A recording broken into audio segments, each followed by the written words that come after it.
Мен ме изненада тежкото положение, в което се намира дивечото стопанство в България, когато аз бех приет в ловно-рибарския съюз и започнах ловуване. Изключително тежко. Ако вземем, например, елените, те бяха около 180, 1800 на брой. На 180, 1800 на брой. Или муфлони. Муфлони почти нямаше в България. Мечките ги даваха по някаква статистика, че са около 800 души парчета мешки.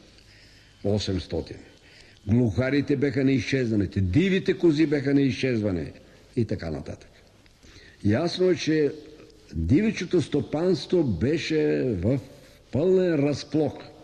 По едно време беше решено, и това беше с мое съгласие, да се унищожават вълците. Но се оказа, че ние сме се увлекли.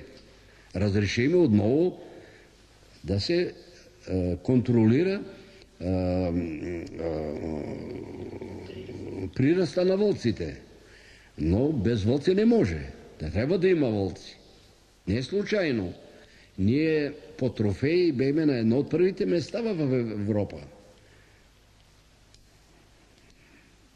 Така се случи, че аз съм най-много трофеи убил, но това е обяснимо.